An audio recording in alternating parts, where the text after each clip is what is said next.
I want to share with you something that Aldous Huxley had to say about alcohol and drugs. It comes from this book, The Divine Within, Selected Writings on Enlightenment. Before I read you this passage, though, I have to set the stage a little bit so you understand the context in which he was speaking.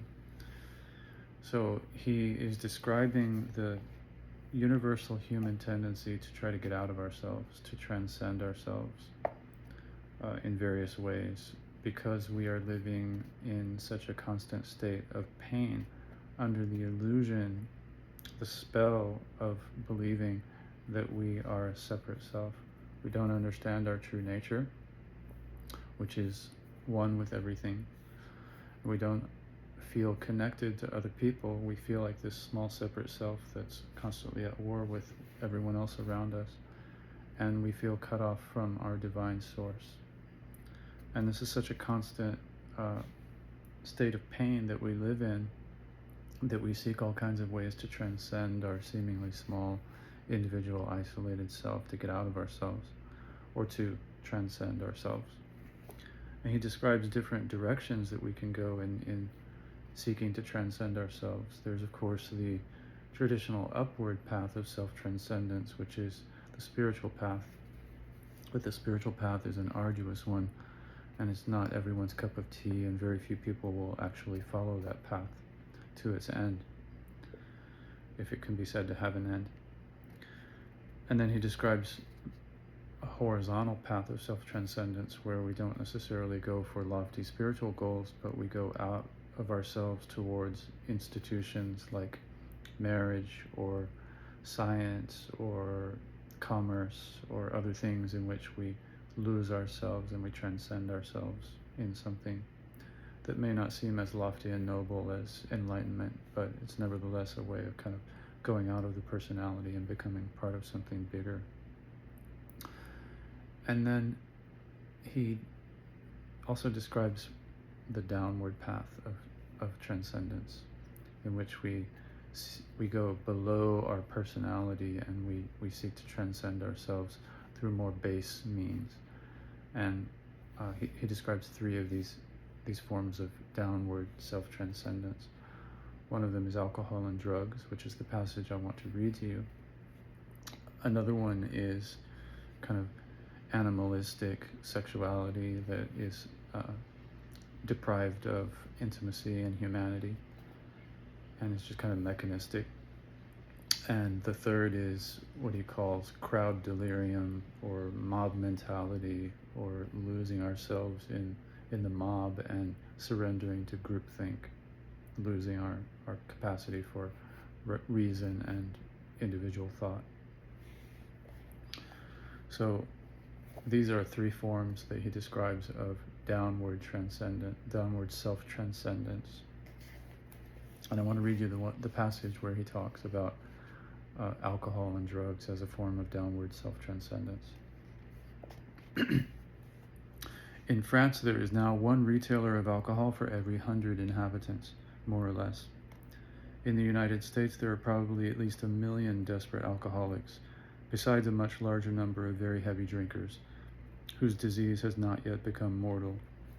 Regarding the consumption of intoxicants in the past, we have no precise knowledge. In Western Europe, among the Celt and Teutons, and throughout medieval and early modern times, the individual intake of alcohol was probably greater than it is today. On the many occasions when we drink tea or coffee or soda pop, our ancestors refreshed themselves with wine, beer, mead, and in later centuries with gin, brandy, and other forms of hard liquor. The regular drinking of water was a penance imposed on wrongdoers, or accepted by the religious, along with occasional vegetarianism, as a very severe mortification. Alcohol is but one of the many drugs employed by human beings as avenues of escape from the insulated self. Of the natural narcotics, stimulants, and hallucinators, there is, I believe, not a single one whose properties have not been known from time immemorial. Modern research has given us a host of brand new synthetics, but in regard to the natural poisons, it has merely developed better methods of extracting, concentrating, and recombining those already known. From poppy to curare, from Andean coca to Indian hemp and Siberian agaric, every plant or bush or fungus capable, when ingested, of stupefying or exciting or producing visions has long since been discovered and systematically employed. The fact is profoundly significant, for it seems to prove that always and everywhere human beings have felt the radical inadequacy of their personal existence, the misery of being their insulated selves. Exploring the world around him, primitive man evidently tried all things and held fast to that which was good. For the purposes of self-preservation, the good is every edible fruit and leaf, every wholesome root, seed, or nut. But in another context, the context of self-satisfaction and the desire for self-transcendence, the good is everything in nature by means of which the quality of individual consciousness can be changed.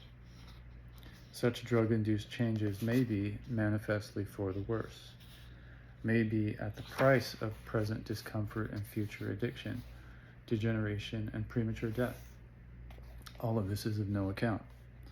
What matters is the awareness, if only for an hour or two, if only for a few minutes, of being someone, or more often something, other than the insulated self. Ecstasy through intoxication is still an essential part of the religion of many primitive peoples. It was once, as the surviving documents clearly show, a no less essential part of the religion of the Celts, the Teutons, the Greeks, the peoples of the Middle East, and the Aryan conquerors of India. It is not merely that, quote, beer does more than Milton can to justify God's ways to man, unquote. Beer is the God. Among the Celts, Sebasios was the divine name given to the felt alienation of being dead drunk on ale. Further to the south, Dionysus was, among other things, the divine objectification of the psychophysical effects of too much wine. In Vedic mythology, Indra was the god of that now unidentifiable drug called soma.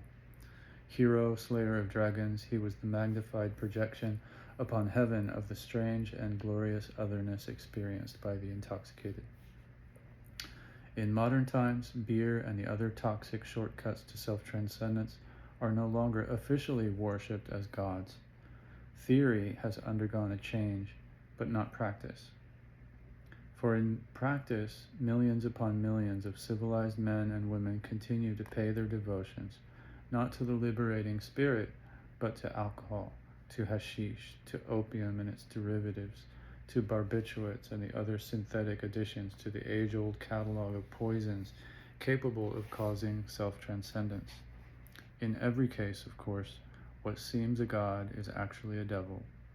What seems a liberation is, in fact, enslavement.